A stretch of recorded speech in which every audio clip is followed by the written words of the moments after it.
In February 1944, following decisive victories in the Gilbert and Marshall Islands, the United States military turned its attention to a new strategic objective, the coral atoll of Eniwetok. Situated on the northwestern edge of the Marshall Islands, Eniwetok was a vast ring-shaped atoll made up of about 40 small islets surrounding a lagoon nearly 80 kilometers wide, with an average elevation of only about 3 meters above sea level. Capturing Eniwetok held immense strategic importance. It would provide the U.S. with a forward airfield and a deep-water anchorage to support upcoming offensives toward the Mariana Islands further northwest.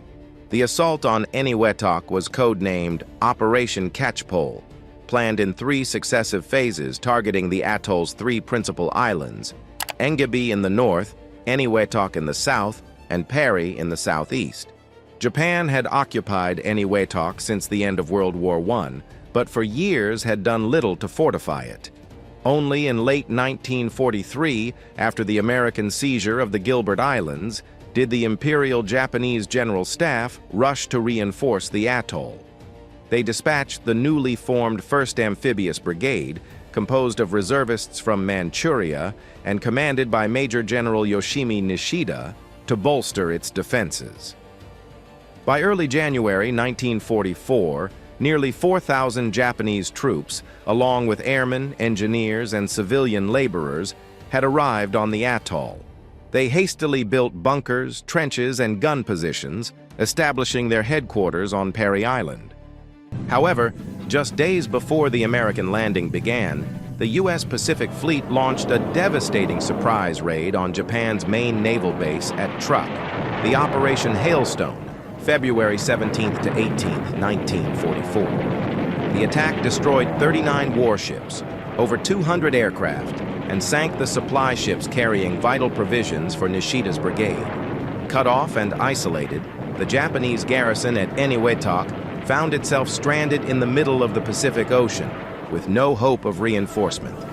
All they could do was dig in among their hastily prepared bunkers and gun pits, waiting for the inevitable storm of fire that was about to descend upon them. On the morning of February 17, 1944, Rear Admiral Harry W. Hill's amphibious task force approached the coral ring of Eniwetok. At exactly 9:15 a.m., Operation Catchpole began. From offshore, battleships and cruisers unleashed a thunderous bombardment on the target islands, turning the sky into a rolling sea of fire. Thick black smoke rose from burning coconut groves, mingling with the explosions of Japanese ammunition dumps that shook the entire atoll. Inside bunkers dug deep into the sand, Japanese soldiers clung to the ground, burying themselves into crushed coral as they waited helplessly for the storm of steel to pass. After nearly an hour of intense shelling, the American fleet pushed through the lagoon passage and entered the heart of Eniwetok, turning the once quiet waters into a vast floating base. By noon, American commando and engineer teams landed on several small satellite islets around Engebi, most of them unoccupied, to block Japanese movement between islands and to establish artillery positions for the main assault. Underwater scouts reported no mines or obstacles, allowing U.S. Army artillery to deploy heavy guns onto the newly seized islands. Throughout the night of February 17th, American warships continued harassing fire on suspected positions.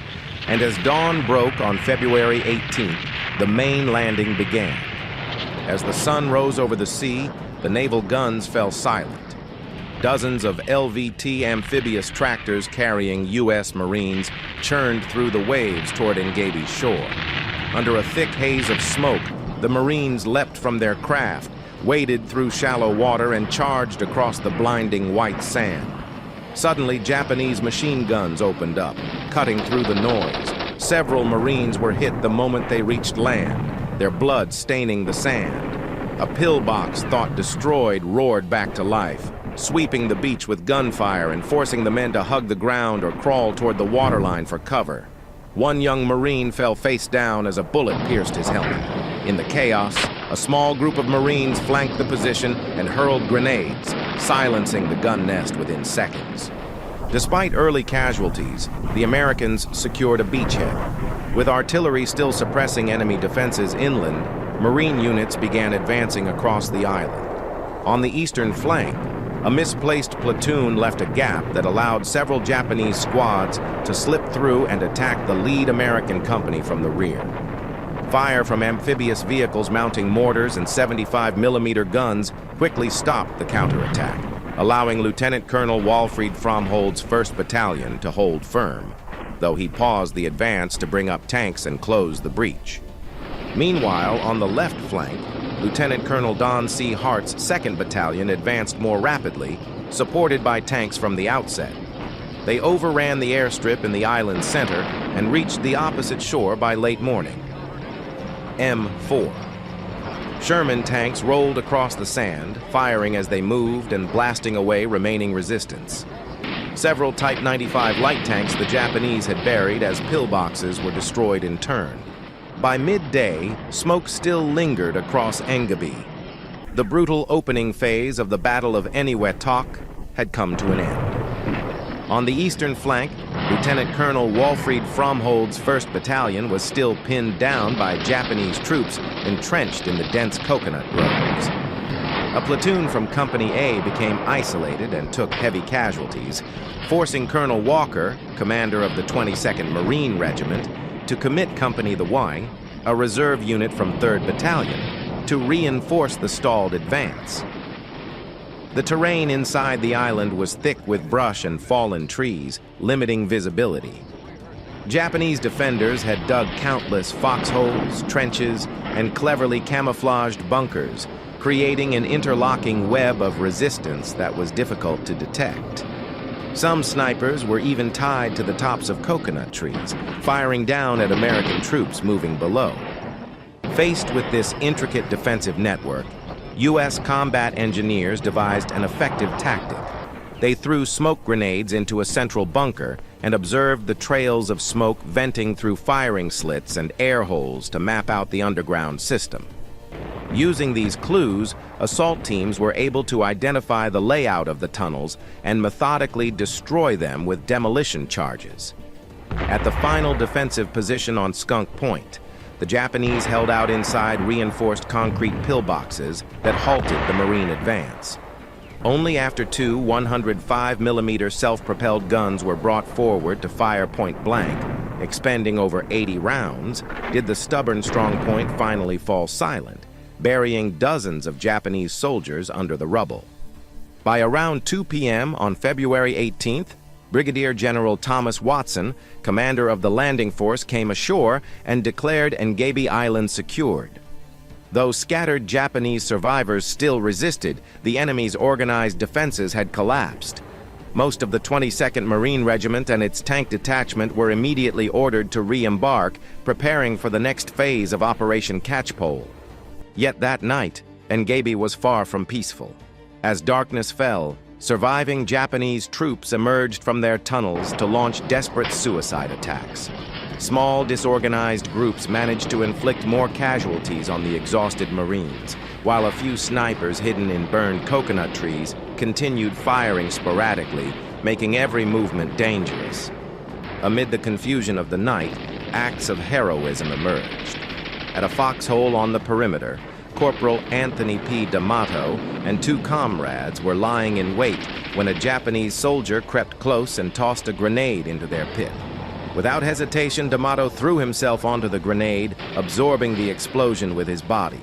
The blast killed him instantly, but saved his fellow Marines and held the defensive line. For his selfless bravery, D'Amato was later posthumously awarded the Medal of Honor. At dawn on February 19th, the American flag was raised over Engebi in a brief ceremony marking the complete capture of the island.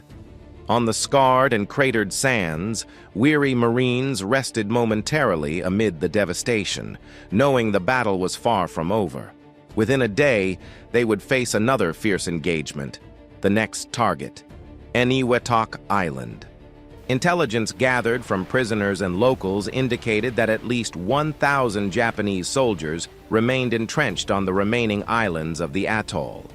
Anticipating a harder fight, General Watson reinforced his forces. The entire 3rd Battalion of the 22nd Marines, along with a Marine tank company, was redeployed from Engebi and placed under the command of Colonel Ayres of the 106th Infantry Regiment, ready to provide support if needed. On the morning of February 19th, the assault on Eniwetok Island began. Under a heavy naval bombardment, hundreds of Army troops from the 106th Regiment stormed the narrow beaches on the island's southwest side. According to plan, the amphibious tractors were to carry them deep toward the tree line before unloading, but a coral sand ridge nearly 3 meters high blocked the vehicles, forcing soldiers to disembark at the water's edge. As soon as they stepped off, the Americans found themselves in a maze of trenches and foxholes concealed under low grass, the same kind of defenses the Marines had faced on Engebi just a day earlier. The left assault flank, led by Major Harold Mazzoni's 3rd Battalion, advanced smoothly.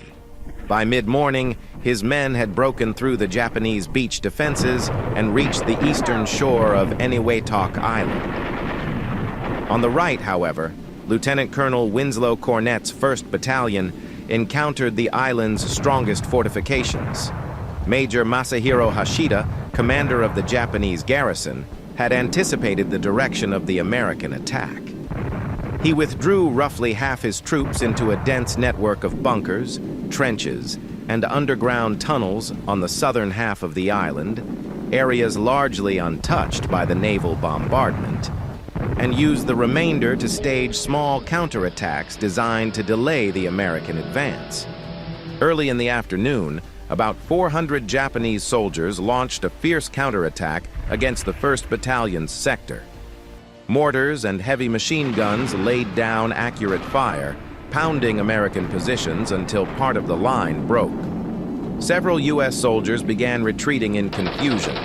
Seeing this, Lieutenant Arthur Klein, a platoon leader from Company B, rushed to the front, raised his M1 carbine, and shouted for his men to hold their ground. His command snapped the troops out of panic. The remaining machine gunners steadied their aim and unleashed precise fire that shredded the charging Japanese formation. The suicidal banzai assault was crushed within minutes. Bodies of Japanese soldiers piled up before the Marine positions. Repelled, the Japanese shifted to sporadic fire, using mortars and machine guns to harass the Americans and slow their progress. The U.S. advance bogged down as it encountered layer upon layer of defenses. Realizing dusk was approaching and the battle was still unresolved, Colonel Ayres, commander of the Eniwetok assault, committed his strategic reserve. The 3rd Battalion, U.S. Marines under Major Claire Scheisler, was ordered ashore to reinforce the stalled line. At about 2:45 p.m., Marine companies surged onto the beach, pushing past the weary troops of 1st Battalion, 106th Infantry, to continue the attack southward. The fresh wave of troops renewed the American momentum. By 6:30 p.m., Marine companies had cleared their assigned sector and reached the southern tip of the island, though the left flank had not yet linked up with the Army units advancing along the western side. Fearing the Japanese might exploit the gap between the two flanks during the night, Colonel Ayres considered launching a continuous nighttime assault to encircle the remaining defenders. But before that plan was carried out, Company A/106 had already swung south and established contact with Company B on the opposite shore. The American line now stretched across the full width of Eniwetok Island, completely cutting off the Japanese forces. At dawn on February 20th, the remaining Japanese troops made a weak counterattack against the Marine positions but were quickly repelled. Around 30 more soldiers emerged from an underground tunnel that opened inside the American lines and attacked a forward command post. After a brief but chaotic firefight, the raiders were wiped out. For the rest of the day, U.S. forces methodically cleared out scattered resistance pockets along the island's western shore. By nightfall, Eniwetok Island was silent. the battle was over. Only a handful of starving Japanese stragglers remained, either hiding or preparing to take their own lives rather than surrender. The final target of Operation Catchpole was Parry Island, headquarters of Major General Yoshimi Nishida and the most heavily fortified position in the atoll. Originally, the assault on Parry was to take place simultaneously with Eniwetok, but the need to commit reserve forces had delayed it by several days. The postponement turned out to be advantageous. From documents captured on Eniwetok, the Americans learned that Parry's garrison was larger than expected and even discovered detailed maps of its fortifications. This allowed the Navy and Air Force to stage a massive preparatory bombardment. 944 tons of naval shells, 99 tons of aerial bombs, and 245 tons of artillery fire from neighboring islands were unleashed before the first American troops set foot on Parry's beaches. At 9 a.m. on February 22, 1944, the assault on Parry Island began. The Marines, their uniforms still stained with blood and mud from the previous fights, charged once more through clouds of smoke and fire. 1st Battalion, Lieutenant Colonel W.H. Fromhold, landed on Green Beach 3, while 2nd Battalion, Lieutenant Colonel Don C. Hart, came ashore to the right on Green Beach 2. Following them, 3rd Battalion, Major Claire Scheisler, landed to push southward along the island's center. From nearby islets, 75mm guns of the 2nd Field Artillery Battalion and 104th Army Artillery Battalion opened fire in support, pounding enemy positions deep inland. On Parry, after days of relentless bombardment, the Japanese garrison was battered but waiting. A soldier wrote in his diary, "We thought the enemy would land this morning, but they kept shelling instead. It was unexpected and somewhat disappointing." Their wait soon ended. As the warships fell silent, American troops stormed the beaches. Initial resistance was light. Most surviving defenders were dazed and disoriented after the bombardment. But as the Marines pushed inland, they hit dense minefields and traps buried under the sand. Explosions erupted everywhere, throwing men and coral debris into the air. Many Marines were killed or wounded before even seeing the enemy.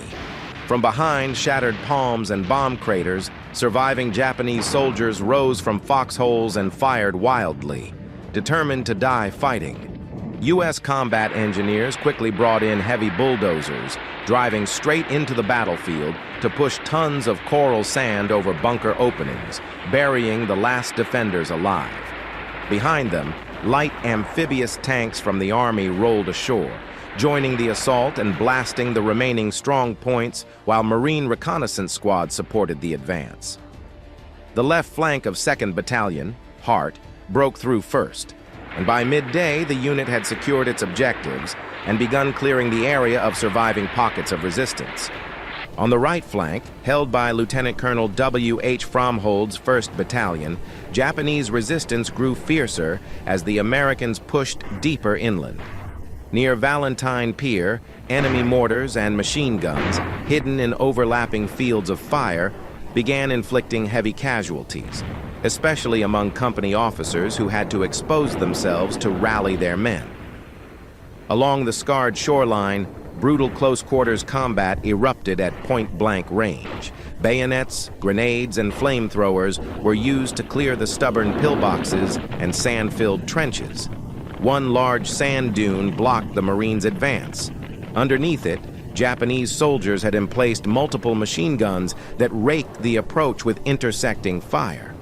Only after American 81mm mortars and self-propelled guns concentrated their fire to level the dune could the assault continue inland. By around 10 a.m., several American assault groups had cut across the island, meeting at the northern shore. The first Sherman tanks rolled off their landing craft, crushed through the minefields, and joined the advance, their 75mm guns providing decisive fire support to the infantry. Amid the chaos, American troops witnessed a strange sight. Along the distant waterline, nearly 200 Japanese soldiers were walking single file from the lagoon back toward the shore.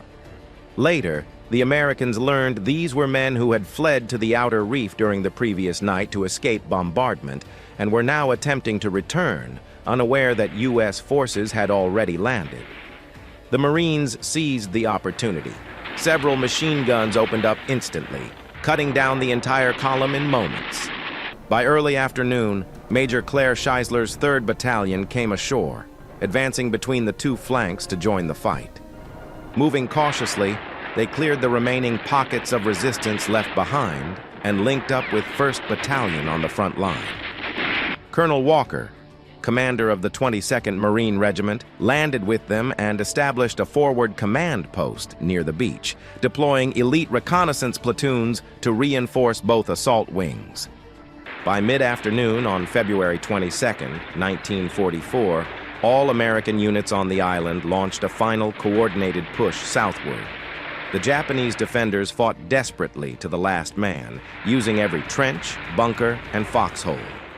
Yet under overwhelming American firepower and the tight coordination of infantry, armor, artillery, and air support, the Japanese line steadily collapsed. Sherman tanks blasted the last pillboxes at point-blank range. Flamethrower teams burned out underground shelters. Mortars and demolition charges leveled the remaining strongpoints. Behind the front, battlefield logistics ran efficiently. Wounded men were carried back to the shore and evacuated by armored half-tracks to hospital ships offshore, while DUKW amphibious trucks rushed water, ammunition, and supplies forward to the exhausted troops who had been fighting for hours. By late afternoon, the Americans were less than 500 meters from the southern tip of Parry Island. But with daylight fading and visibility poor amid burning palm stumps, the units were ordered to halt and dig in for the night to avoid friendly fire. At 7:30 p.m., Colonel Walker officially declared Parry Island secured, though a small pocket of resistance remained at the southernmost point. The next morning, February 23rd, the Marines swept through and wiped out the last defenders with little resistance. The few surviving Japanese soldiers, exhausted and out of ammunition, either surrendered or took their own lives in the caves. Major General Yoshimi Nishida, commander of the 1st Independent Brigade, was killed in action along with nearly all of his men. After 6 days of brutal fighting, Operation Catchpole, the capture of the Eniwetok atoll, was finally complete. The victory came at a high cost. Over 300 Americans were killed and nearly 1,000 wounded during a week of intense combat. The Japanese garrison was virtually annihilated, around 3,380 killed, with only 105 taken prisoner. Yet the sacrifice secured a priceless strategic foothold for the Allies. On the blood-soaked coral sands, the weary Marines could finally breathe. A small group of soldiers quietly raised the American flag over the smoldering ruins, its stars and stripes whipping in the gray Pacific wind, marking the moment Eniwetok fell completely under Allied control. Soon after, bombers began taking off from hastily built airfields on Engebi and Eniwetok, striking deep into the Mariana Islands, paving the way for the invasions of Saipan and the advance toward Japan. The Eniwetok Lagoon quickly became a vital logistical base.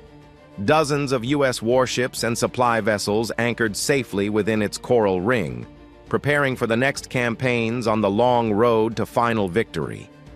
On the once hellish atoll, only ashes, twisted metal, and an eerie silence remained. The quiet aftermath of war's raging storm.